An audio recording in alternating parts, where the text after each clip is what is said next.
Since overthrowing President Assad's regime, Syria's new authorities have been working to establish their control over the country.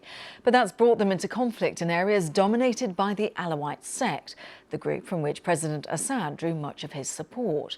Fighting recently broke out with dozens of casualties, in particular around an Alawite village south of Latakia. Well, our correspondent Lina Sonja got exclusive access to the area, and just to warn you that Lina's report does contain images that you may find distressing.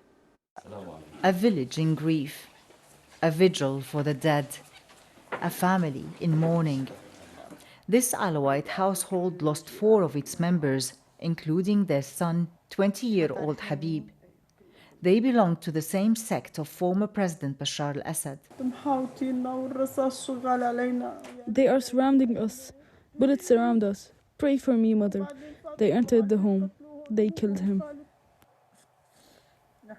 Fighters belonging to the new government took revenge for the killing of hundreds of their soldiers by remnants of the old regime. Retaliation was indiscriminate. Habib's father, Ma'an, is in his mid-60s, a retired army officer. He doesn't want his face shown, fearing for his safety.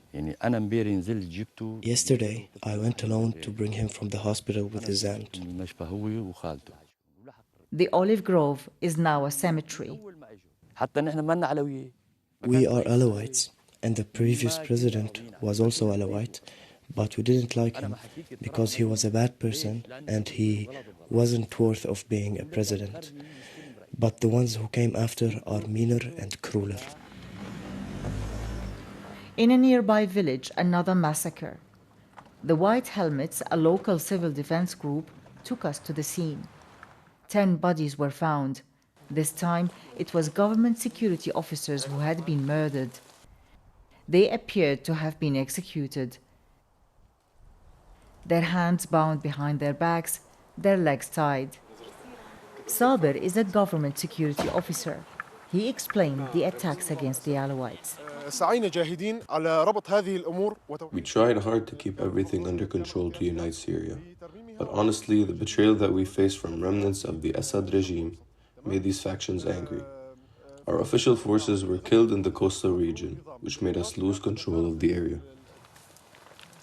The officer tells me they have already arrested some of the perpetrators.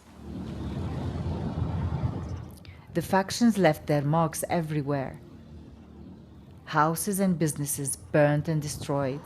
This is Al Qusur neighborhood in the heart of Banyas, where most of the killing took place. People talk about a bloodbath against the Alawite. It is deserted, and those who stayed behind are too scared to speak their mind.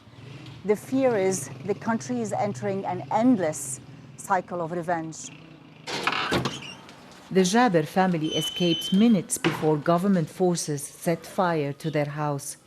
All they owned reduced to ashes.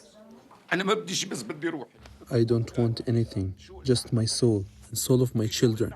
We've got nothing to do with anything. Can you tell me what happened? What do you want as a young boy? I want just to leave. I want just to continue my studying at university. You want to stay in Syria? Do you feel that there is a future for you? There's no, but I have to stay here. If this government wants to prevent a new civil war, they must prove they can protect the Alawites and ensure the rights of all citizens in the new Syria. Lina Sonja, BBC News, Banyas, Syria. Well, Lina then returns to the Syrian capital, Damascus, and I was able to ask her just how the interim government is delivering on its promise to protect civilians. Well, there are lots of actions that have been taken, a public statement by the interim president, a committee that has been formed to investigate the killing. Some members of these factions have already been arrested, as the security officer told us in this package. But I think the challenge is really huge because although the government has control over its security forces, but the defense forces where many of the factions joined, they seem to be losing control over them. And these are the ones who've entered entered the Alawite villages, taking revenge and really indiscriminate killing against families, even being safe in their own homes, have been killed. There are also the foreign fighters who are on board, and there are also other uncontrolled civilians who have weapons who took part in this killing. Really, the challenge is really huge, not only to protect the Alawites, but to provide safety for the whole country, all minorities, and to prevent any of these jihadist ideologies to be in charge of people's lives here. Lina, obviously international concern is strong on this. An EU conference is taking place in support of Syria. What do we hope to expect? This is the first time Syria is represented in this conference that's been designed over the past 9 years to help the Syrian community abroad and inside where it's possible. This is the first time after the fall of Assad. Of course, the government represented by the Foreign Minister Assad al-Shibani is going to focus on aid, on financial aid to help the country stand on its feet again. It's a country devastated by war, 90% of the population under the poverty line, and many cities lie in ruins. They need to be rebuilt. But there will be a big question for them because the donor countries are also concerned about how this government is going to be inclusive of all the society. We're expecting a transitional government to be announced sometimes this week. So everyone is watching how this will be representative of the minorities, of women's rights, and that will reflect the demands of Syrians who want democracy in the country.